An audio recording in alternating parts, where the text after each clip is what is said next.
Assalamualaikum dan salam sejahtera. Bersama saya, Cikgu Nadia dalam program E-Belajar Sains KSSM Tingkatan 4 dalam bab 4 iaitu Teknologi Hijau dalam Melestarikan Alam. Tajuk yang akan kita bincangkan ialah Subtopik 4.4 Sektor Pertanian dan Perhutanan. Dalam subtopik 4.4 Sektor Pertanian dan Perhutanan, standard pembelajarannya adalah menerangkan isu sosio-saintifik dalam sektor pertanian dan perhutanan, mewajarkan aplikasi teknologi hijau dalam menangani isu sosio-saintifik sektor pertanian dan perhutanan. Objektif pembelajaran bagi subtopik ini ialah murid tingkatan 4 dapat menyenaraikan 3 isu yang menyumbang kepada isu sosio-saintifik dalam sektor pertanian dan perhutanan secara lisan dengan lengkap.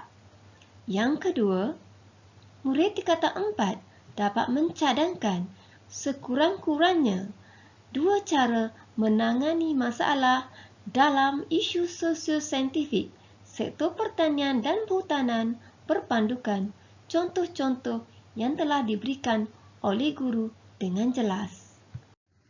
Dalam isu sosio-saintifik sektor pertanian dan perhutanan, peningkatan kepadatan penduduk serta perubahan taraf hidup antara faktor yang menyumbang kepada permintaan tinggi terhadap kawasan penempatan baharu.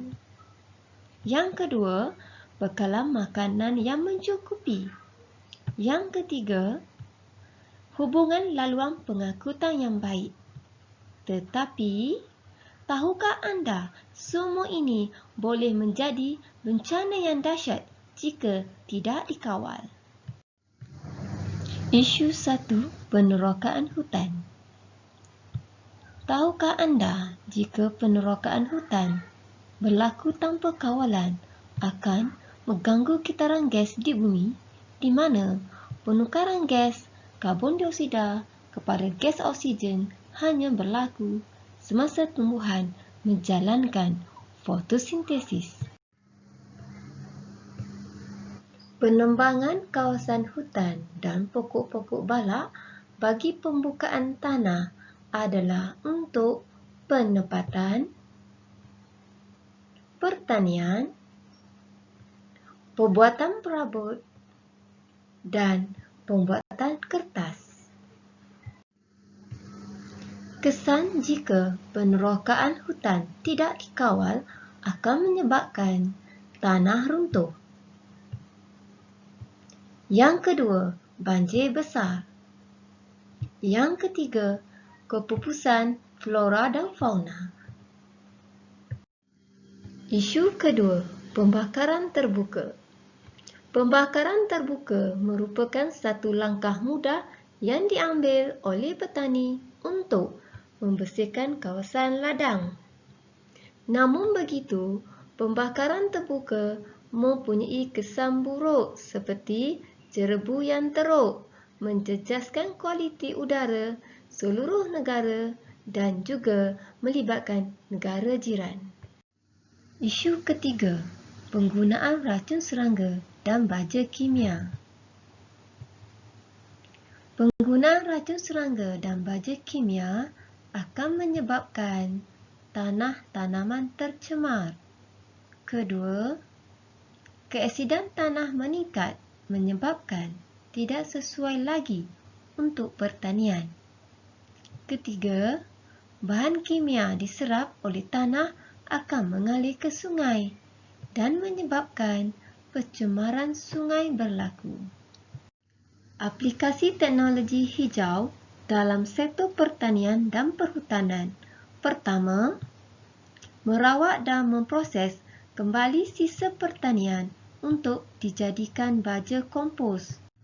Kedua, Penanaman semula pokok boleh membantu mengekalkan spesies sedia ada. Ketiga, aktiviti pembalakan perlu dikawal supaya hutan terpelihara. Keempat, wartakan banyak lagi kawasan hutan simpan supaya ekosistem kekal dan seimbang. Jom kita cuba ujian formatif. Soalan pertama, bagaimanakah kejadian tanah runtuh dan banjir lumpur boleh berlaku? Kedua, nyatakan kesan penggunaan baja kimia yang berlebihan dalam pertanian. Ketiga, nyatakan dua kaedah yang boleh mengurangkan penebangan pokok di hutan. Selamat mencuba. Semoga berjaya.